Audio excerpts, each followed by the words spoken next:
আসসালামু আলাইকুম। এখন শুনবেন সংবাদ শিরোনাম। অন্তঃসত্ত্বা ও গর্ভে শিশুর জীবন রক্ষাকারী ইনজেকশন নিয়ে মরণ খেলা। আমদানি বন্ধ থাকলেও বিক্রি হচ্ছে নকল রোফাইলাক। যমুনার অনুসন্ধানে নাটের গুরু শনাক্ত। তেলের জন্য ফিলিং স্টেশনে রাতভর গ্রাহকদের লম্বা লাইন। ফার্নেলস অয়েল আমদানিতে দেরি হলে বিঘ্নিত হতে পারে বিদ্যুৎ উৎপাদন।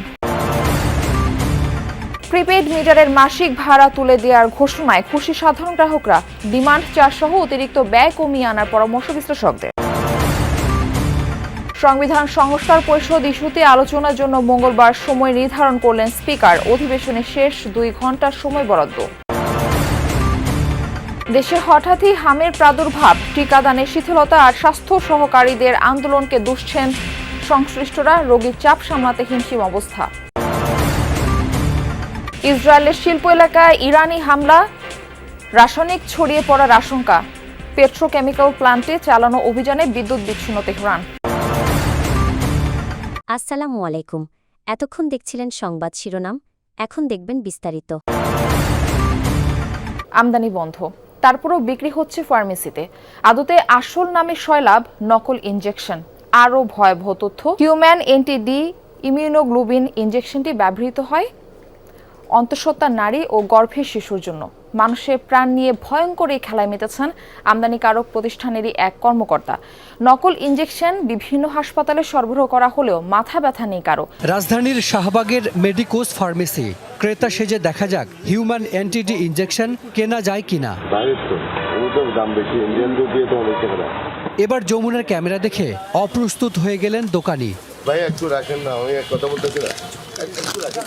দ্রুত কেড়ে নিয়ে লুকিয়ে ফেললেন প্যাকেটটি, চেষ্টা করলেন পালিয়ে যাওয়ার। নষ্ট হবে তো। আমি একটু কথা বলতে দেন। এখানে যদি এটা জিনিস আসল হয় তাহলে আপনি লুকানোর কি আছে? এক মিনিট।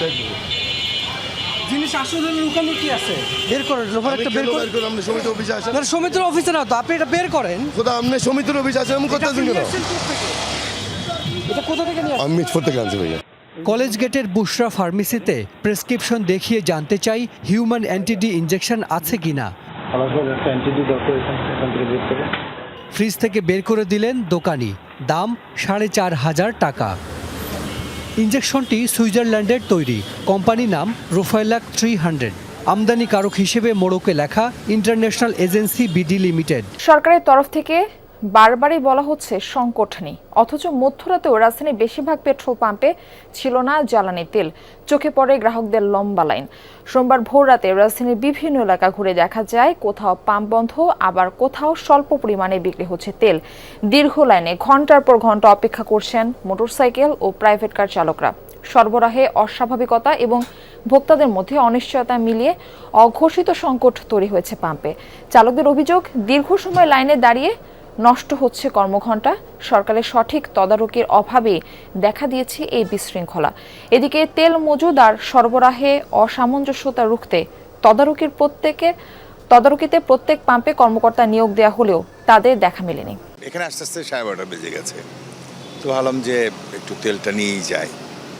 সো এখানে আসা, তো এখন তো অনেক বাজে, প্রায় 2 ঘন্টা হয়ে যাচ্ছে। মিনিমাম আপনার 50টার মতো পাম্প পাইছি, তার ভিতর থেকে আমি 2টা পাম্পে শুধু তেল পাইছি। মানে তেল দিচ্ছে, তা অনেক সিরিয়াল, তবু আমি কোথাও থেকে তেল নিতে পারি নাই। 10টার সময় বের হয়ে লাইনে দাঁড়াইছি, এখন বাজে 4টা বাজার 10 মিনিট আগে। বলেন এই 6 ঘন্টা বসে তেল নিলাম। জ্বালানি তেল সংকটের ধাক্কা লাগতে পারে বিদ্যুৎ উৎপাদনে। শুধু ফার্নেস অয়েল আমদানিতে দেরি হলে এবার গ্রীষ্মে লোডশেডিং হতে পারে 3000 মেগাওয়াট পর্যন্ত।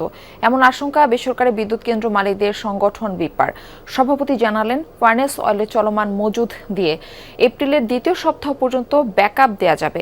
এরপর চাহিদা সামাল দেওয়ার কোনো প্রস্তুতি এখনও নেই। প্রিপেড মিটারের মাসিক চার্জ নিয়ে সমাধান বের করতে চায় সরকার। এরই মধ্যে ভাড়া তুলে দেওয়ার সিদ্ধান্তকে স্বাগত জানিয়েছেন গ্রাহকরা। তবে বিশ্লেষকরা বলছেন, শুধু মিটার ভাড়া নয়, গ্রাহকের উপর থেকে ডিমান্ড চার্জ বা অতিরিক্ত ব্যয়ের চাপ কমানো উচিত। বিদ্যুতের অপচয় রোধ আর চুরি ঠেকাতে গোটা বিশ্বে প্রিপেড মিটারের চল শুরু হয়। বলা হয়েছিল, গ্রাহক যতটুকু বিদ্যুৎ ব্যবহার করবে, বিল দিবে ততটুকুই। কিন্তু বাস্তবতা ভিন্ন। ঢাকা সিটিতে একজন গ্রাহক যদি 1000 টাকা টপ আপ করেন তবে তিনি বিদ্যুৎ পান 700 থেকে 800 টাকার। ডিমান্ড চার্জ আর ভ্যাট ছাড়াও তাকে গুনতে হয় 40 টাকার মিটার ভাড়া। মিটারের দাম শোধ হয়ে গেলেও এই খরচ থেকে মুক্তি নেই দেশজুড়ে 50 লাখের বেশি প্রিপেইড গ্রাহকের। বিদ্যুৎ গ্রাহকদের এই বাড়তি খরচ কমানোর চেষ্টা করছে সরকার। এরই মধ্যে প্রিপেইডের মাসিক চার্জ নিয়ে সমাধান বের করার কথা জানিয়েছেন বিদ্যুৎ ও জ্বালানি বিষয়ক মন্ত্রী। শুধু মিটার ভাড়া তুলে দিলেই সাধারণ ঘরবাড়ি বা ছোট দোকানপাটে যেখানে সিঙ্গেল ফেজ মিটার ব্যবহার করা হয় সেখানে সাশ্রয় হবে 480 টাকা। আর শিল্প কারখানা বা বড় প্রতিষ্ঠানে 3 ফেজ মিটারে বাঁচবে 3000 টাকা পর্যন্ত। সংবিধান সংস্কার পরিষদের অধিবেশন ডাকা নিয়ে বিরোধী দলের নোটিশের উপর 31 মার্চ 2 ঘন্টা আলোচনার সূচি ঠিক করেছে জাতীয় সংসদ। রোববার অধিবেশনের শুরুতে গণভোট ও জুলাই সনদ বাস্তবায়নে আলোচনার জন্য সংসদে নোটিশ দেন বিরোধী দলীয় নেতা ডাক্তার শফিকুর রহমান। তবে এই নোটিশের উপর কখন আলোচনা হবে তা নিয়ে সরকারি ও বিরোধী দলের মধ্যে তুমুল বিতর্ক হয়। দুপুর 3টায় জাতীয় সংসদের প্রথম অধিবেশনের মুলতবি সভা শুরু হয়। স্পিকার হাফিজউদ্দিন আহমদের স্ত্রীর মৃত্যুর কারণে এদিন প্রথমবারের মতো সংসদ পরিচালনা করেন ডেপুটি স্পিকার কায়সার কামাল। শুরুতেই প্রশ্নোত্তর পর্বে সংসদীয় এলাকার সমস্যা ও সরকারের উন্নয়ন পরিকল্পনা জানতে চান সংসদ সদস্যরা। বাংলাদেশের সর্ববৃহৎ জলপ্রপাত মাধবকুণ্ড সূচি অনুযায়ী 71 বিধিতে এরপর আলোচনা শুরু হওয়ার কথা থাকলেও বিরোধী দলীয় নেতা ডাক্তার শফিকুর রহমান জুলাই সনদ ও গণভোট বাস্তবায়ন নিয়ে আলোচনার জন্য স্পিকারের কাছে দেওয়া নোটিশ নিয়ে কথা বলার সুযোগ চান, যা নিয়ে আপত্তি তোলেন সরকার দলীয় চিফ হুইপ। সংবিধান সংস্কার পরিষদের অধিবেশন আহ্বান প্রসঙ্গে এই বিষয়টি আলোচনার জন্য উত্থাপিত হলো, আপনি আলোচনার জন্য মঞ্জুর করবেন। পরে স্পিকার বিধি অনুযায়ী দিনের শেষ ভাগে এ নিয়ে আইনমন্ত্রী ও স্বরাষ্ট্রমন্ত্রীকে বক্তব্য দেওয়ার সুযোগ দেন। বিরোধী দলীয় নেতার নোটিশকে অবৈধ বলে আখ্যায়িত করেন তারা। মুলতবি প্রস্তাবের বিষয় লেখছে সাম্প্রতিক ও জরুরি জনগুরুত্বপূর্ণ একটি সুনির্দিষ্ট বিষয় সম্পর্কে আলোচনা করার জন্য এই সংসদের কাজ এখন মুলতবি করা হোক। নোটিশ তো দিতে পারবেন আপনি জরুরি গুরুত্বপূর্ণ বিষয়ে, জরুরি জনগুরুত্বপূর্ণ বিষয়ে নোটিশ দিতে গেলে তো আপনাকে অন্য বিষয়ে যেতে হবে, আর বিধি 68-এ যেতে হবে। নোটিশটাই তো বৈধ হয় নাই, আপনি বৈধভাবে আগে নোটিশ দিতে বলেন। যদি ধরে উনি রাইটলি 62-তে উনি বলছেন, তাহলে উনি শুধু ওনার প্রস্তাবটা উত্থাপন করতে পারবেন। দেশে হঠাৎ করেই বাড়ছে হাম আক্রান্ত রোগীর সংখ্যা, যাদের প্রায় সবাই শিশু। এখন পর্যন্ত হামে 8 শিশু মৃত্যু হয়েছে, যাদের মধ্যে ময়মনসিংহ বিভাগে 5 জন এবং রাজশাহী বিভাগে 3 জন। পরিস্থিতি সামাল দিতে মেডিকেল টিম গঠন করা হয়েছে, প্রস্তুতি চলছে আইসোলেশন ওয়ার্ড চালুরও। দেখা দিয়েছে দেশব্যাপী সংক্রমণ বৃদ্ধির আশঙ্কা। প্রশ্ন উঠেছে, হঠাৎ কেন বাড়ছে হামের প্রকোপ? কোনো শরণার্থী শিবির নয়, এটি ময়মনসিংহ মেডিকেল কলেজ হাসপাতালের শিশু ওয়ার্ড। এখানেই চিকিৎসা নিচ্ছে হামে আক্রান্ত শিশুরা। আমি কিশোরগঞ্জ কোটিয়া দিক থেকে আসছি। আমার মেয়ের ঠান্ডা, তারপরে এই যে সারা শরীর পেরায় বইরে গেছে, চিকিৎসা চলতেছে, স্বাভাবিক হবে। পুরো থাকার পরে ছুটিতে দিচ্ছিল, তো বাড়িতে গেছি, বাড়িতে 1 সপ্তাহ পরে আবার আসছি। ডাক্তার বলছে হন মানে ফুসফুসের ইনফেকশন হয়েছে। ইসরায়েলের দক্ষিণাঞ্চলীয় শিল্প এলাকায় ব্যাপক হামলা চালিয়েছে ইরান। বীরশেবায় রাসায়নিক কারখানা লক্ষ্য করে ছুড়েছে মিসাইল।